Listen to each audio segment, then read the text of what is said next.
V želji po spodbujanju podjetij k inovativnosti je letos že 16. leto zapored Štajerska gospodarska zbornica podeljevala regionalna priznanja za inovacije.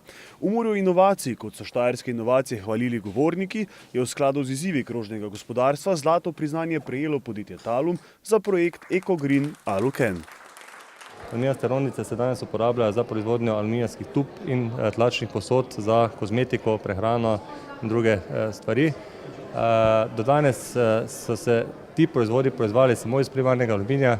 Naš cilj pa je omogočiti kupcu rondico, ki bo narejena tudi v celoti ali pa deloma iz odpadnega aluminija. S tem se bo znižal ogljični odtis naše rondice in pa proizvedene doze. To bo naša konkurenčna prednost pred ostalimi ponudniki rondic v Evropi, v svetu, in s tem bomo izboljšali naš konkurenčni položaj našega kupca in seveda, kar je najbolj pomembno, krepili blagovno znamko Talum na trgu. Zlato priznanje si je prislužila tudi inovacija Unipress, napredna stiskalnica za stiskanje in lepljenje lamel v lamelne plošče. Njihovi stroji so praktično že skoraj na vseh kontinentih. Cel razvoj naš v tej smeri konstrukcijskega lesa traja več kot 20 let.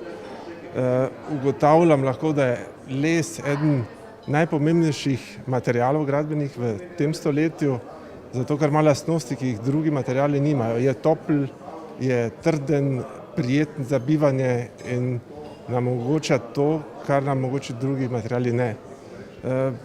Lahko rečem še to, da z tem tehnološkimi rešitvami bo mogoče enkrat narediti tudi še večje zgradbe.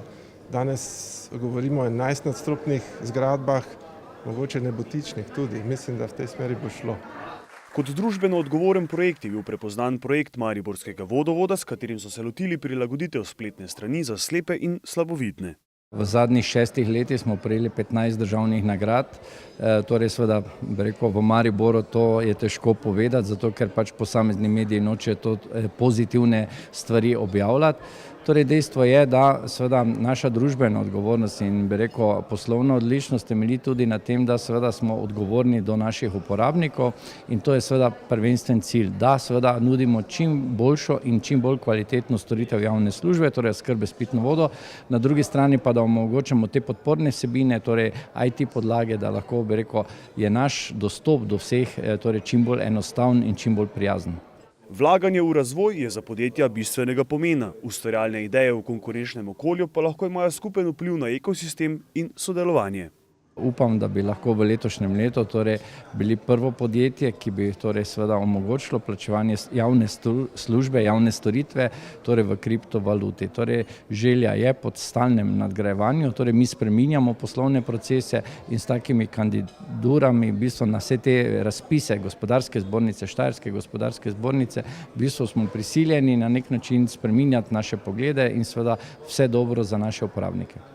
Dodatno dokazovanje o prisotnosti tehnoloških in socialnih inovacij po podelitvi priznanj ni potrebno. Severovzhodni oziroma štajerski del Slovenije pa se je ponovno pokazal na zemljevidu kot del, ki ga država preprosto ne more spregledovati v nedogled.